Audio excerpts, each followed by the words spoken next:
things were almost normal again. Derek had a good job, Mom was starting to live a little. Everyone was feeling so good that we just didn't see it coming. Maybe we should have.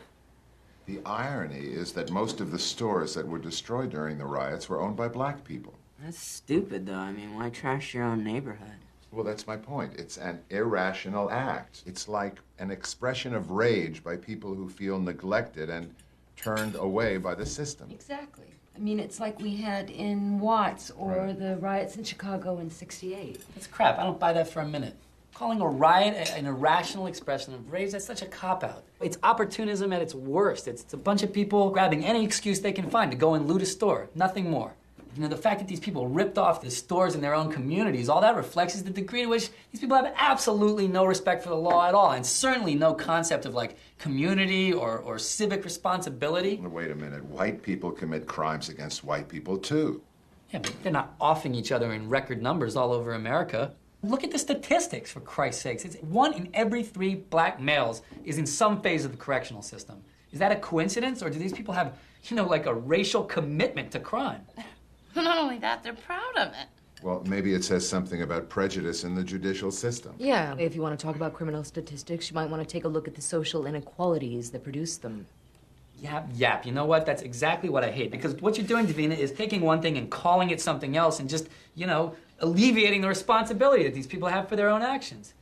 You know, it's like saying, it's not a riot, it's rage. It's not crime, it's poverty. That's just nonsense. It's bullshit. You know, it's exactly what happened in this trial, too, because the media twisted things around so people got all focused on, you know, these cops and whether or not they were going to get convicted and whether Rodney King's civil rights had been violated. I mean, everybody lost sight of old Rodney King himself. I mean, the guy's a multiple felon. By his own admission, he's high as a goddamn kite, driving 120 miles an hour down the highway. He gets pulled over by a bunch of cops, and he attacks them. He attacked police officers. That's the bottom line. And he walked. Yeah, and there's some yahoo there with a video camera who turned it on halfway through, so that all we see is them hitting him. Exactly. You know, you got Powell and Kuhn winding up and cracking him with billy clubs, and Bersenio kicking him in the back of the skull, so it looks severe, you know? And people are going, oh, this poor guy who attacked 4 cops, and those cops end up on the stand defending themselves for using absolutely standard textbook self-defense procedures. I don't think that the tape showed that at all. Oh, you didn't think so, huh? And what, you're an authority, Ma? Murray, what do you think? Well, I did think that the police used their clubs rather excessively. Who are you to say what's excessive? I think it was totally appropriate. I think they're in a better position to make that judgment call than you are. In fact, we as society grant cops a certain amount of authority to make those calls because we acknowledge that their job is difficult and dangerous. You know, unfortunately, very few people respect that authority. Look who's talking about respect here, Mr. Junior KKK. What? KKK. What? You know what? You want to go to college, Derek. Davina? You should learn to listen. Derek. Okay? And say I respect Derek. the laws. I acknowledge a cop's authority. I don't respect any laws that let monkeys like Rodney King back on the street.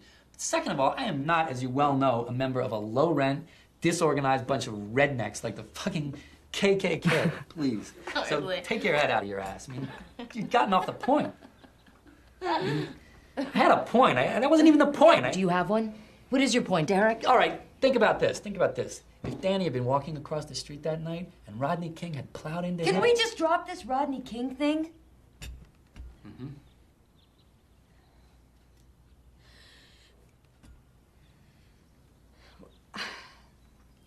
Who would like some dessert? We're having a discussion. We're having a nice discussion, right? If Rodney King had been driving along, hopped up on Chivas Regal and PCP and had killed Danny, you'd be singing a very different tune about the I didn't see him hit anybody in the tapes, and neither did you. He didn't happen to kill anybody, thank Put God. it down, okay? Allie's sleeping. If he had, though, I mean, come on, think about it. If that fucking monkey had run some kid over, everybody would have a very different opinion of this whole matter. You know, they'd be focused on Rodney King and not on these officers, but instead, he just attacked a few cops. And so all of a sudden, it's hands across America for this fucking total son of a bitch. I mean, it blows my mind. We're so hung up on this notion that we have some obligation to help this struggling black man, you know, cut him some slack until he can overcome these historical injustices. It's crap. This stuff you guys are saying just perpetuates it. All this liberal nonsense, you know, everyone's turning and looking the other way while our country rots from the inside out. And Christ, Lincoln freed the slaves, what, like 130 years ago? How long does it take to get your act together?